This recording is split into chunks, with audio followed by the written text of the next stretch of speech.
رسول قد خلت من قبله الرسل أفإن مات أو قتل انقلبتم على أعقابكم ومن ينقلب على عقبيه فلن يضر الله شيئا وسيجزي الله الشاكرين صدق الله العظيم.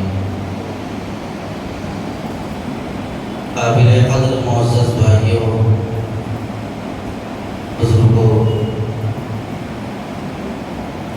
حضور اکرم سیدنا محمد رسول اللہ صلی اللہ علیہ وسلم کی ساری زندگی ہم لوگوں کے لیے نمونہ ہے، اور سرکار دو عالم صلی اللہ علیہ وسلم کو اللہ تبارک و تعالیٰ نے ہم لوگوں کے لیے رحمت بنا کر دنیا میں مبعوث فرمایا ہے۔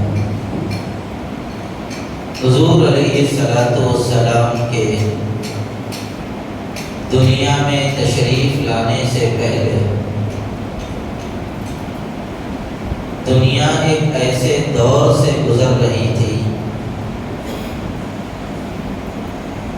جس کی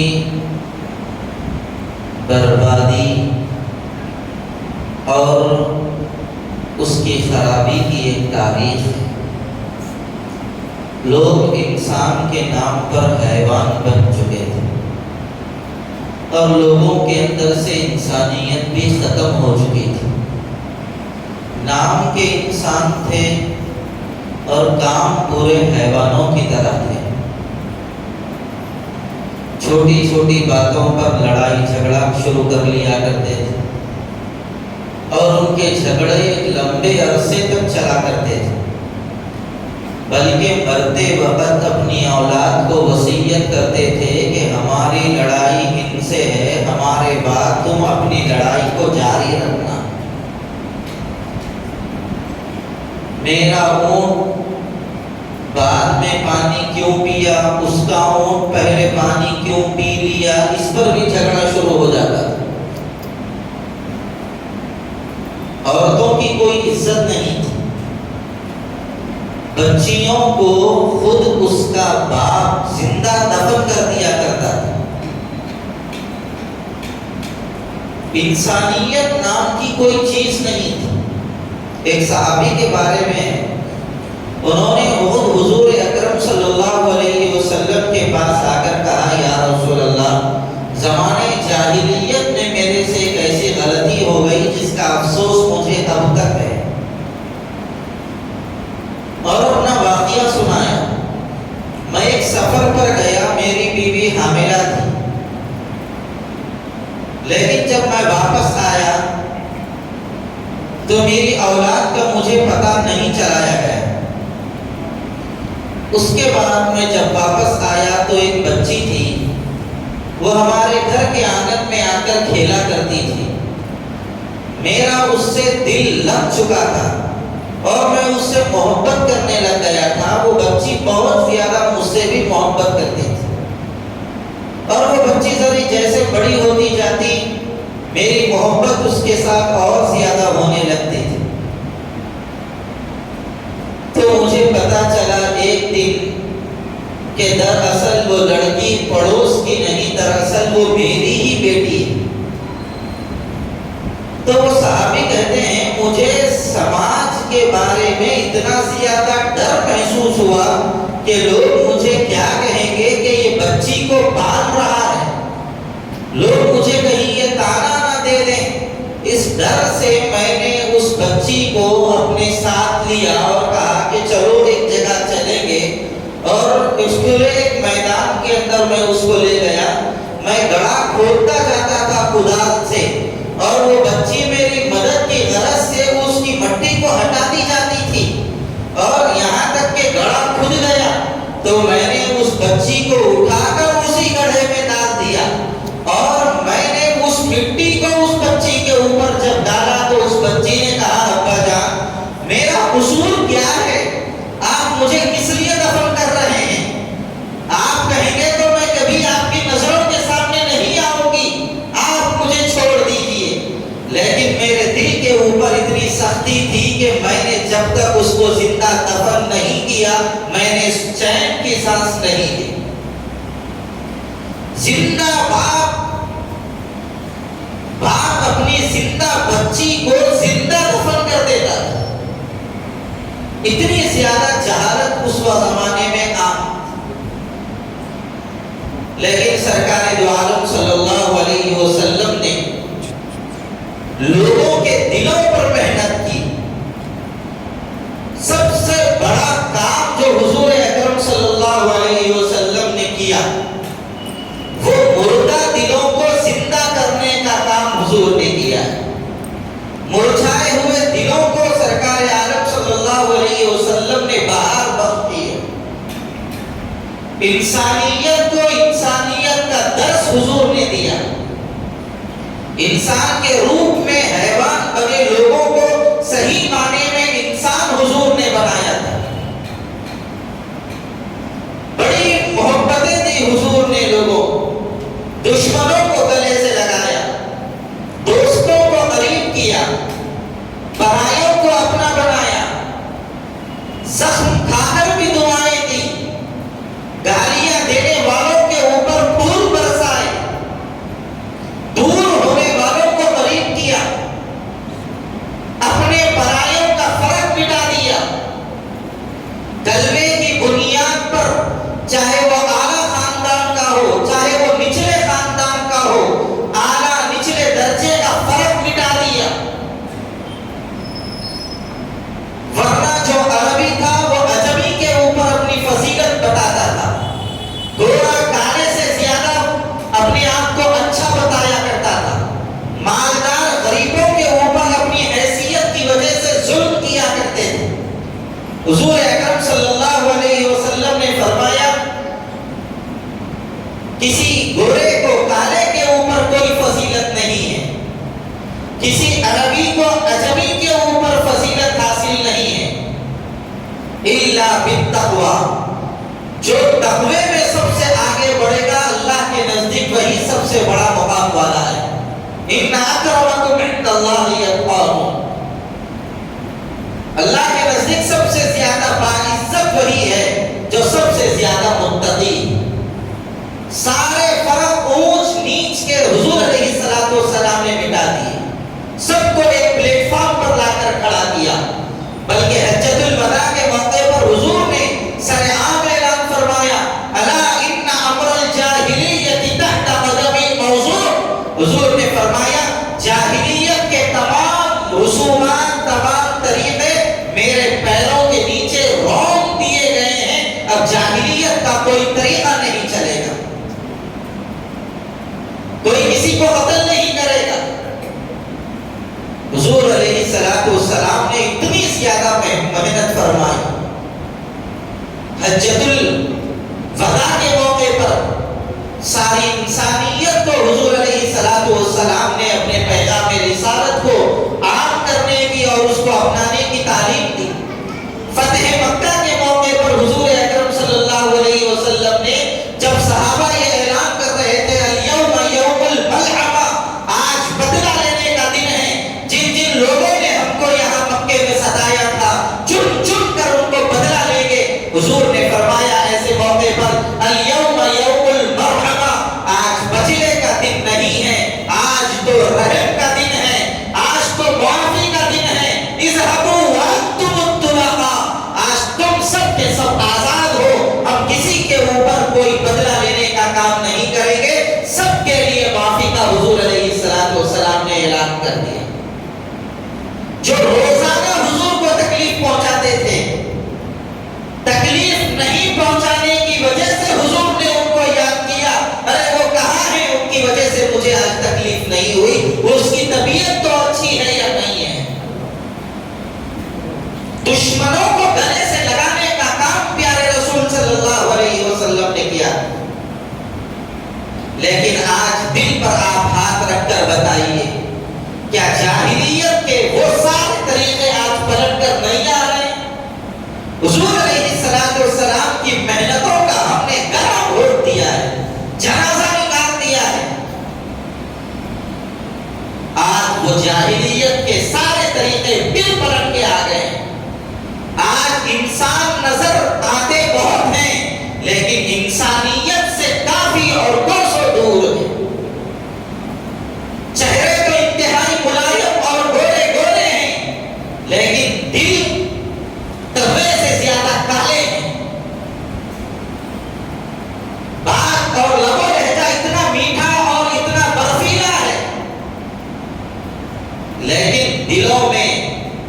سختی پتھروں سے زیادہ ہے.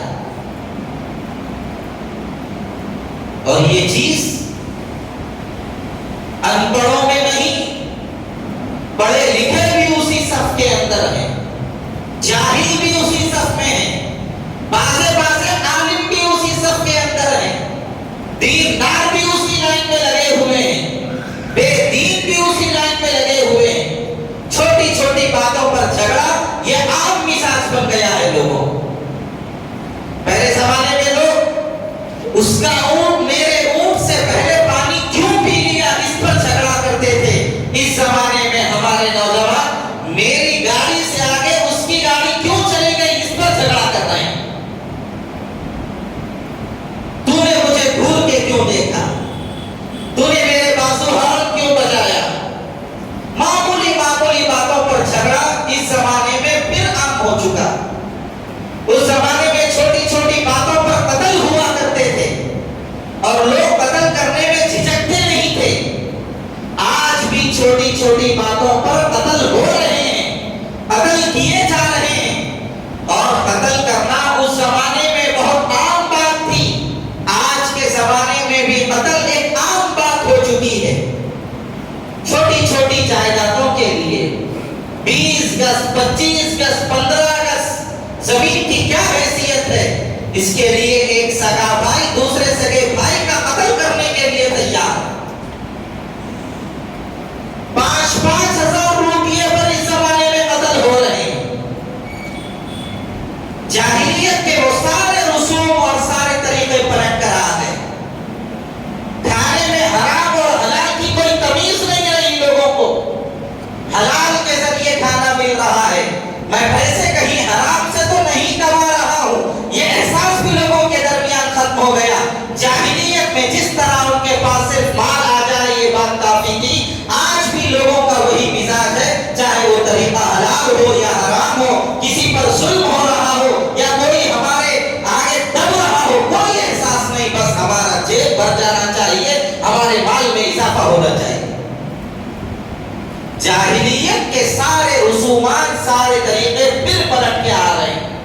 بھائیوں ایسی صورتحال میں آج بھی انسانیت کامیابی کو پہنچ سکتی ہے. اس کے لیے بس ایک ہی راستہ ہے، وہ ہمارے آقا و مولا سیدنا محمد رسول اللہ صلی اللہ علیہ وسلم کا طریقہ.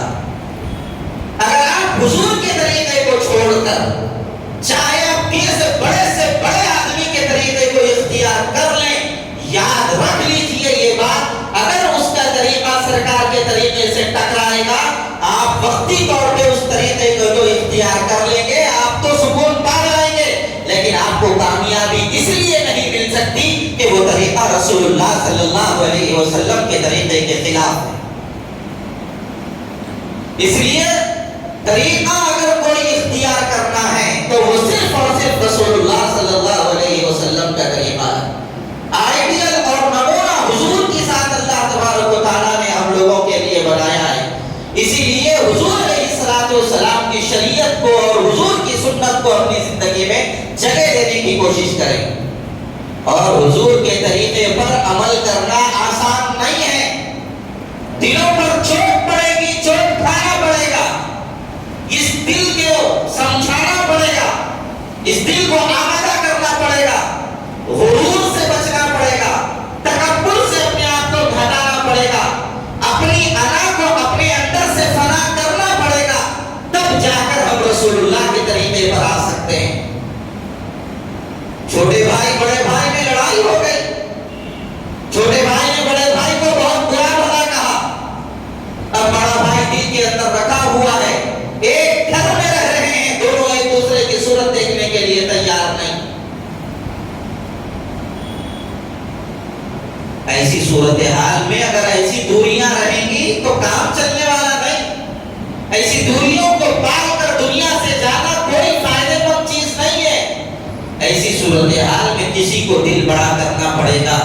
میں اس کو سلام کیوں کروں؟ سلام کرتے وقت جو دل پر بار پڑتا ہے اور دل پر جو بوجھ پڑتا ہے اس کو برداشت کرنا پڑے گا. اگر اپنے آپ کو کامیاب بنانا ہے، رسول اللہ کے طریقے پر اپنے آپ کو لانا ہے. حضور کو کتنی تکلیف نہیں ہوئی ہوگی جو روزہ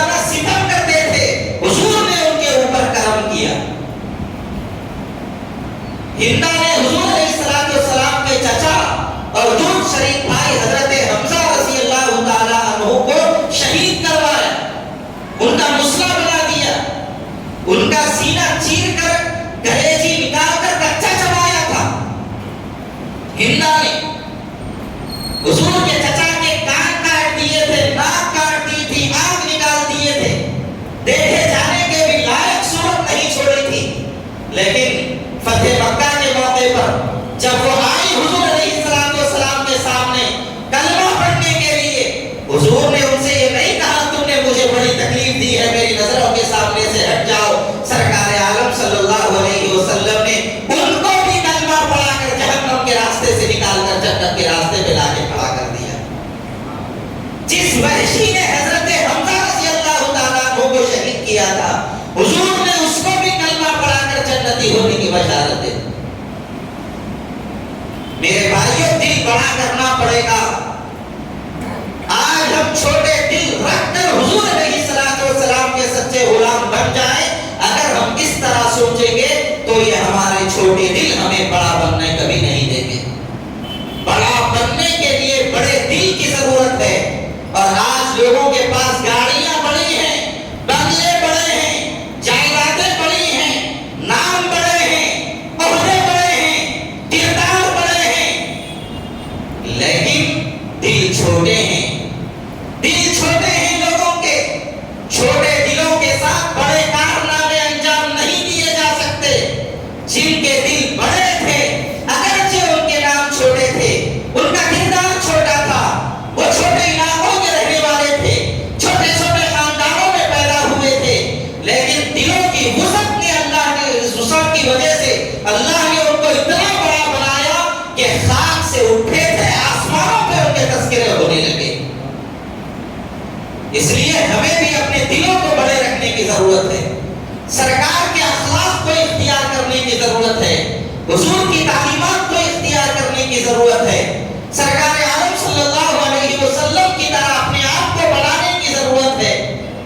میرے بھائیوں، یاد رکھیے یہ بات، حضور علیہ السلام نے ملت مسلمہ کو اور مسلمانوں کو جو سب سے بڑی دولت دی وہ درد دل کی دولت دی ہے۔ یہ دل درد آشنا ہونا چاہیے، اس دل میں قوم کا درد ہونا چاہیے، ماں باپ کا درد ہونا چاہیے، بھائی بہنوں کا درد ہونا چاہیے، اپنے برائیوں کا درد ہونا چاہیے، پڑوسیوں کا درد ہونا چاہیے، اگر وہ ملازم ہے تو اس کے سیٹ کا درد اس کے دل میں ہونا چاہیے، اگر وہ سیٹ ہے تو اس کے ملازمین کا درد اس کے دل میں ہونا چاہیے۔ یہ امت آج بھی روز روشن کی طرح اپنے آپ کو تابناک بنا سکتی ہے جب یہ دل کے اندر درد پیدا ہو جائے۔ آج اچھوں کے دلوں کے اندر سے درد ختم ہو چکا ہے، پڑھے لکھے لوگوں کے دلوں سے درد ختم ہو گیا، ان پڑھوں کے دلوں سے درد ختم ہو گیا، کوئی فرق نہیں رہا، آج دل سب کے یکساں ہو گئے ہیں، اور جو دل کو جتنا پتھر بنا رہا ہے وہ یہ سمجھ رہا ہے میرا نام اتنا زیادہ روشن ہوگا، میری شہرت ہوگی، لوگ مجھ سے ڈریں گے، لوگ میرا نام سننے پر چمک جائیں گے۔ یاد رکھو، حقیقی محبت اور عصمت وہ نہیں ہے کہ تمہارے نام سے لوگوں کے دلوں میں خوف پیدا ہو جائے، محبت یہ ہے تمہارا نام سننے کے بعد لوگوں کو تم سے ملنے کی چاہت پیدا ہو، تم سے ملنے کا شوق پیدا ہو، تمہارے اندر کا ضمیر ان کو جھنجھوڑے کہ ایسے لوگوں کے ساتھ برا نہیں کیا کرتے۔ ایسا درد اپنے دلوں کے اندر رکھیں، کسی کی برائی آپ کے سامنے آ جائے اس کو عام کرنے کے بجائے اس کو دبانے کی کوشش کریں، کسی کی کمزوری ہمارے سامنے آ جائے تو وہ کمزوری کو بہانہ بنا کر اس کو اور دبانے کے بجائے اس کی کمزوری کو ختم کر کے اس کو اپنے کندھوں پر کھڑے ہونے والا بنانے کی ہم کوشش کریں۔ یاد رکھیے، دوسروں کا کام کریں گے، اللہ تبارک و تعالیٰ کی غیبی نصرت و مدد ہمارے شامل حال ہوگی۔ حضور نے یہی تعلیم دی تھی، اللہ فی عون العبد ما کان العبد فی عون اخی۔ حضور نے فرمایا اللہ بندے کی مدد میں اس وقت تک لگا رہتا ہے جب تک کہ بندہ بھی اپنے بھائی کی مدد میں لگا رہتا ہے۔ حضور نے تعلیم دی ہے، اسی لیے سرکار نے یہ بھی تعلیم دی تم دوسروں کے لیے دعا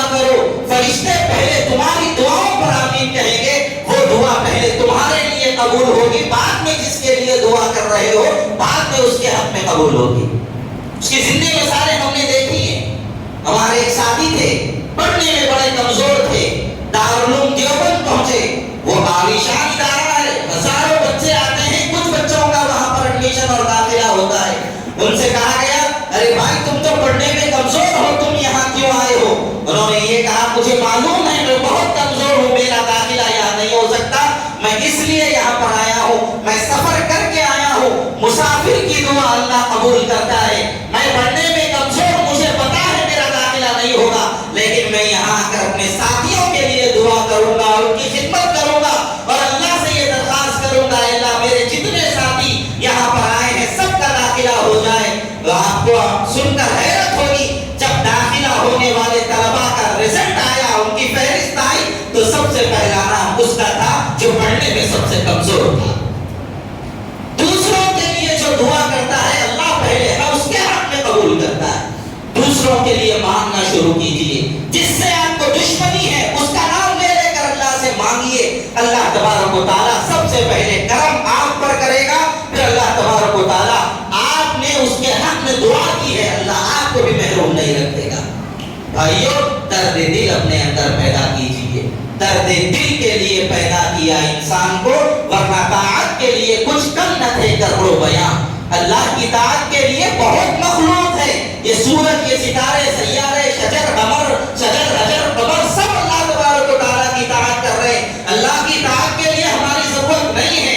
انسان کو اللہ نے پیدا کیا ہے انسانیت کے لیے, دوسروں کا درد سمجھنے کے لیے, دوسروں کا احساس سمجھنے کے لیے. سگا بھائی بیمار ہے, دوسرا بھائی دیکھنے کے لیے جانے کو تیار نہیں. بھائی کو ضرورت ہے, دوسرا بھائی قرض دینے کے لیے تیار نہیں. افسوس تو مسلم معاشرے کی حد یہاں تک آ گئی ہے, بہن بھائی کو قرضہ دے رہی ہے تو سودی قرض دے رہی ہے. کہاں تک ہم گر چکے ہیں, کہاں تک ہمارے حالات بگڑ چکے ہیں. میرے بھائیوں, ہمیں پھر پلٹ آنے کی ضرورت ہے. سرکار کے اسی نقش قدم پر ہمیں پلٹ کر آنے کی ضرورت ہے. دلوں کو نرم کیجئے, دلوں کے اندر درد پیدا کیجئے, ایک دوسرے کا محبت کا جذبہ اپنے دلوں میں پیدا کیجئے. یہی ہماری کامیابی کے راز ہیں اور اسی میں اللہ تبارک و تعالیٰ نے ہماری کامیابی رکھی ہے. جب دل سخت ہو جاتے ہیں تو آپ نے دیکھا ہوگا باپ کو بیٹا گھر سے نکال رہا ہے, باپ سڑکوں پر سو رہا ہے, بیٹا گھر کے اندر آرام کر رہا ہے. یہ بھی کوئی درد ہے, یہ بھی کوئی دل ہے, یہ بھی کوئی بیٹا ہے. اس کو بیٹا کہنے کے بھی لائق نہیں ہے جو اپنے باپ کے ساتھ درد دل کا معاملہ نہ کرے. حالات ہمارے شہر میں ایسے پیش آتے جا رہے ہیں. اس لیے بھائیوں, اپنے دل کے اندر درد پیدا کی. جس نے بھی ہمارے اوپر احسان کیا ہے اس کا احسان مانگیے. جو ہمارے ساتھ بدسلوکی کیا ہے اور وہ احسان کا مستحق ہے, لاکھ اس کی بدسلوکی کے باوجود بھی اس کے ساتھ احسان کیجئے. یہی حضور علیہ الصلوۃ والسلام کی سیرت اور اخلاق ہے جس کا ہمیں درس دیا جاتا ہے. اللہ تعالیٰ صحیح علم و عمل کی اپنے کرم سے توفیق عطا فرمائے. وآخر دعوانا الحمدللہ رب العالمین.